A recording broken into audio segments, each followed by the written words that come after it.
সিংহ রাশি সাপ্তাহিক রাশিফল 11ই মার্চ থেকে 17ই মার্চ 2024।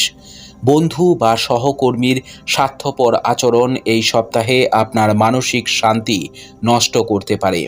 এমন পরিস্থিতিতে এটি সম্ভব যে আপনি গাড়ি চালানোর সময়ও মনোযোগ দিতে পারবেন না। অতএব আপনাকে এই সপ্তাহে গাড়ি চালানোর সময় আরও সতর্ক হওয়ার পরামর্শ দেওয়া হচ্ছে। আপনার আর্থিক জীবনে চলমান উত্থান পতনের কারণে এই সপ্তাহে আপনার জীবনসাথী বা প্রেমীর সাথে আপনার বড় বিবাদ হওয়ার সম্ভাবনা রয়েছে। এর জন্য এটা সম্ভব যে আপনি অর্থের ব্যবহারে অত্যন্ত অসহায় বোধ করবেন এবং আপনার অযথা ব্যয়ের বিষয়ে আপনার সঙ্গীর কাছে থেকে একটি বক্তৃতাও শুনতে হতে পারে।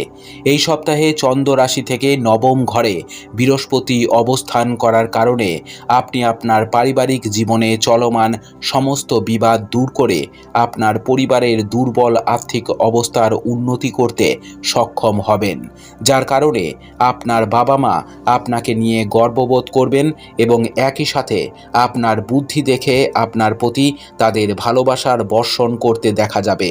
এই সপ্তাহে শনি চন্দ্র রাশি থেকে সপ্তম ঘরে অবস্থান করার কারণে আপনি আপনার কর্মক্ষেত্রে দেখতে পাবেন যে অন্য কোনো সহকর্মী আপনার সমস্ত অর্জনের প্রশংসা করছেন। অতএব আপনি যে কাজ করছেন তার কৃতিত্ব অন্য কাউকে নিতে দেবেন না, অন্যথায় আপনাকে আপনার কর্মজীবনে নেতিবাচক ক্ষতির সম্মুখীন হতে হবে। শিক্ষার্থীদের জন্য এই সপ্তাহটি মিশ্র ফল দেবে।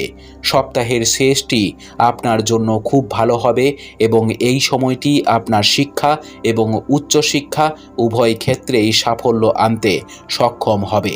আপনাকে যা করতে হবে তা হলো আপনার মনকে আপনার শিক্ষার প্রতি নিবন্ধ রাখা। এই সময়ে বিভ্রান্ত হওয়া থেকে বিরত থাকতে হবে। উপায়: প্রাচীন পাঠ আদিত্য হৃদয়ম প্রতিদিন জপ করুন। আপনার সপ্তাহটি খুব ভালো কাটুক। জয় মা তারা, জয় বাবা লোকনাথ।